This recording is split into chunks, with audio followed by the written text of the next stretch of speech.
ஆஸ்திரேலியாவுக்கும் இலங்கைக்கும் நடுவில் பரந்த இந்திய பெருங்கடலில் அமைந்திருக்கும் ஒரு ரம்யமான பவளத்தீவை கொஞ்சம் கற்பனை செய்து பாருங்கள்.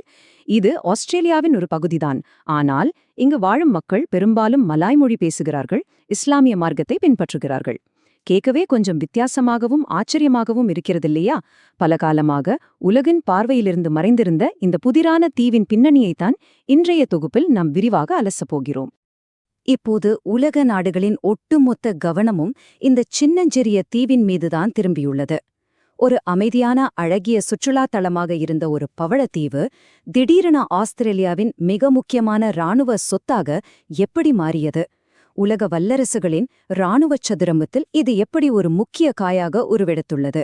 இந்த கேள்விகளுக்கான விடைகளை நாம் ஆழமாக புரிந்து கொள்ள வேண்டிய நேரம் இது. இந்த அலசலில் நாம் முக்கியமாக 6 விஷயங்களை பார்க்கப் போகிறோம்.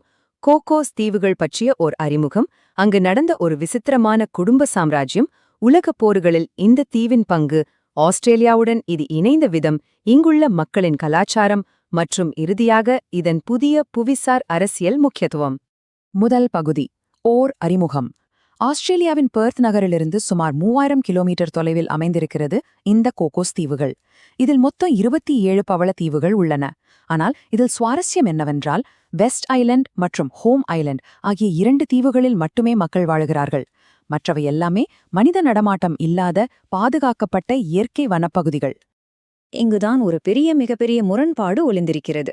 எந்தவிதமான பரபரப்பும் இல்லாத ஒரு அமைதியான வெப்பமண்டல சொர்க்கமாக இருந்த இந்த சிறிய தீவு கூட்டம் தற்போது உலக வல்லரசுகளின் இராணுவ மையமாக அதிவேகமாக மாறி வருகிறது.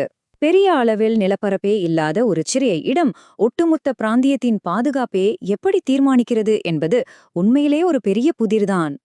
இரண்டாவது பகுதி, ஒரு குடும்பத்தின் தனி சாம்ராஜ்யம். இது கொஞ்சம் திரைப்படங்களில் வருவது போலவே இருக்கும். 1820களில் ஜான் க்ளூனீஸ் ராஸ் என்ற ஸ்காட்டிஷ் வியாபாரி இங்கு வந்து எந்த ஒரு நாட்டின் சட்டமும் இல்லாமல் பல தலைமுறைகளாக ஒரு தனியார் சாம்ராஜ்யத்தையே எப்படி உருவாக்கினார் என்பதை இப்போது பார்ப்போம். 1825இல் க்ளூனஸ் ராஸ் இங்கு வந்தபோது ஏற்கனவே 40 மலாய் பெண்களைக் கொண்ட அந்தப்புரத்துடன் வாழ்ந்து வந்த அலெக்சாண்டர் ஹேர் என்பவருடன் அவருக்கு மோதல் ஏற்பட்டது. இறுதியில் தீவை கைப்பற்றிய க்ளூனஸ் ராஸ் ஆப்பிரிக்கா மற்றும் மலேசியாவிலிருந்து தொழிலாளர்களை இங்கு கொண்டு வந்தார். அது மட்டுமில்லாமல் தனக்கென கோகோஸ் ரூபாய் என்ற சொந்த நாணயத்தையே வெளியிட்டார். நினைத்து பாருங்கள், கிட்டத்தட்ட 150 ஆண்டுகள் இந்த தீவுகள் அவர்களுடைய தனிப்பட்ட கட்டுப்பாட்டில் தான் இருந்தன. மூன்றாவது பகுதி, உலகப் போர்களில் கோகோஸ் தீவுகள். மிகவும் அமைதியாக விவசாயம் நடந்து கொண்டிருந்த இந்த தீவு உலகப் போர்களின் போது திடீரென ஒரு முக்கிய மையமாக மாறியது. ஆஸ்திரேலியாவை உலகின் பிற பகுதிகளுடன் இணைக்கும் முக்கியமான கடலடி தொலைத்தொடர்பு கேபிள் நிலையம் இங்கு அமைக்கப்பட்டதே இதற்கு பிரதான காரணம். 1916இல் நடந்த முதல் உலகப் போரின் போது ஜெர்மன் போர்க்கப்பலான எம்டன் இந்த தீவின் தகவல் தொடர்பு நிலையத்தை தாக்க வந்தது.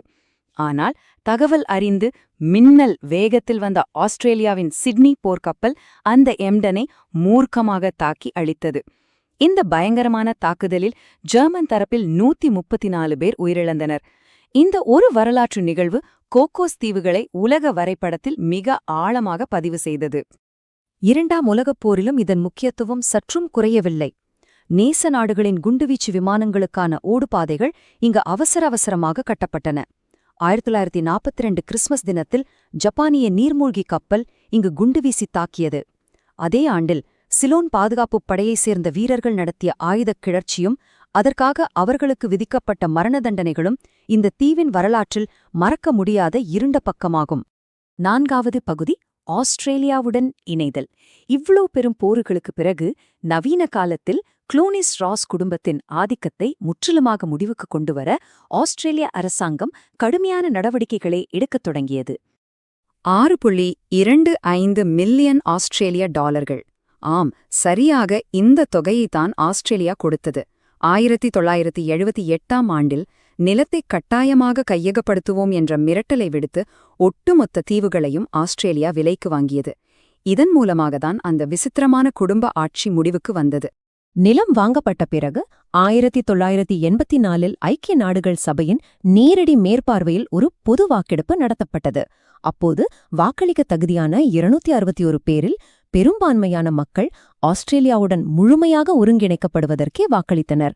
அன்றிலிருந்துதான் இது ஆஸ்திரேலியாவின் அதிகாரப்பூர்வ வெளிப்பிரதேசமாக மாறியது.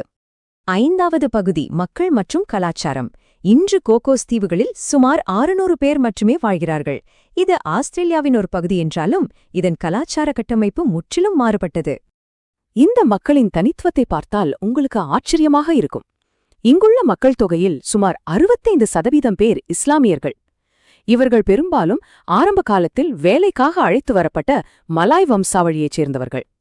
இவர்கள் தங்களுக்குள் தனித்துவமான ஒரு மலாய் பேச்சு வழக்கையே பயன்படுத்துகிறார்கள்.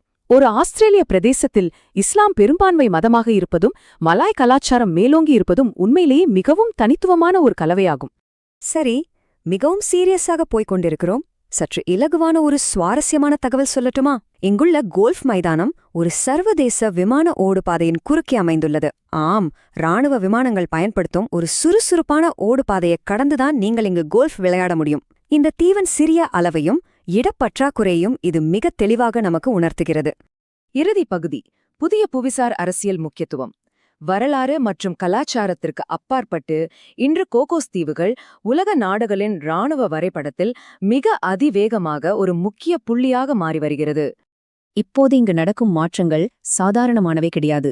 ஆஸ்திரேலியா தனது அதிநவீன கடற்படை கண்காணிப்பு விமானமான B-8 போசிடான் தரையிறங்கும் வகையில் இங்குள்ள ஓடுபாதைகளை மிகப்பெரிய அளவில் விரிவுபடுத்துகிறது.